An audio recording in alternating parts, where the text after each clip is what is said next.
Hello යාළුවනේ සුබ දවසක් වේවා ඔයාලා හැමෝටම. අපි ඔපෙරා හවුස් එක පැත්තේ ඉඳලා යනකොට මැඩලින් චර්ච් එක දකින්න හම්බුණා. අපි තීරණය කරා මැඩලින් චර්ච් එකටත් ගිහිල්ලා එහි අලංකාරත්වය බලන්න. එහෙනම් අපි ගිහිල්ලා බලමු මැඩලින් චර්ච් එක කොහොමද කියලා. ඔයාලා ඇතුළු වෙනකොටම අලංකාරවත් උස කුළුණු ඒ වගේම මූර්ති නිර්මාණ විශාල ප්‍රමාණයක් මේ පරියන්තය තුල බලා ගන්න පුළුවන්.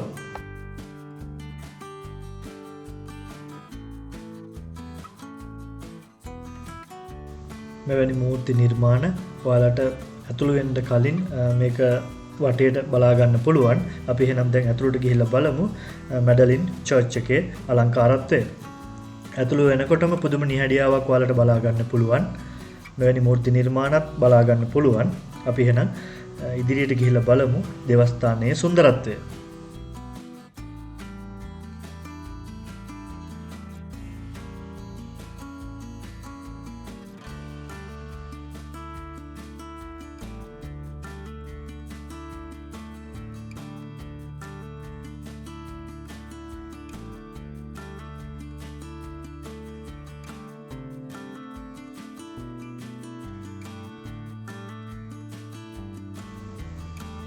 මේ මැඩලින් දේවස්ථානය සරල ගොඩනැගිල්ලක් විතරක් නෙවෙයි.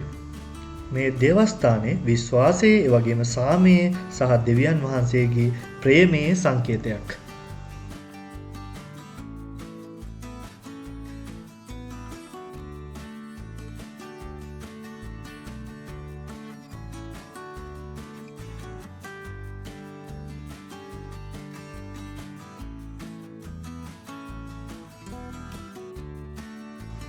මේ දේවස්ථානය තුළ ගායනා වන ස්තෝත්‍ර ගීත ඔයාලට අසන්න ලැබෙනවා. ඉතින් ඔයාලත් මේ දේවස්ථානය තුළ ගමන් කරන විට නිහඬවම ගමන් කරන්න.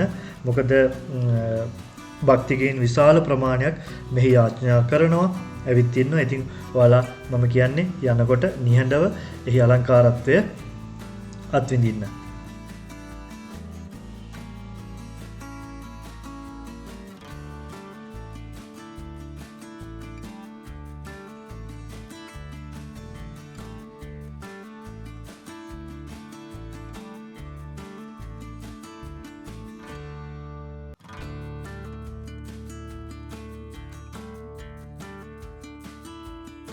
ඉතින් මේ මැඩලින් දේවස්ථානය කියලා කියන්නේ විශ්වාසය, සාමය සහ දෙවියන් වහන්සේගේ ප්‍රේමයේ පිරුණු අතිශයින්ම සුන්දර දේවස්ථානයක්.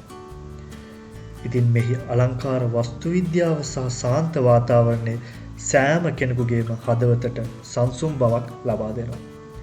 එහෙනම් මේ සුද්ධ ස්ථානයේ බොහෝ දෙනාගේ ජීවිතයට බලාපොරොත්තු සහ ආශිර්වාදය ගෙනෙන ආත්මීය නිවසක් ලෙස අපට සලකන්න පුළුවන්. එහෙනම් අපි මේ දේවස්ථානයේ අලංකාරත්වයෙන් නරඹලා අපි මේ සූදානම් වෙන්නේ තවත් ස්ථානයකට යන්න. ඒ තමයි ජෙෆ් කෝන් විසින් නිර්මාණය කරන ලද බොටික් ඔෆ් ටියුලිප් කියන මූර්ති නිර්මාණය සහ එහි ගාඩන් එක අපි බලන්න යනවා. ඒ වගේම තමයි ලා ෆොන්ටේන් ෆොන්සෙස් කියන ස්ථානයටත් අපි යනවා මේ යන අතරතුර. එහෙනම් අපි මේ වීඩියෝ එකත් එක්ක හම්බෙමු. ඔයාලට සුබ දවසක්.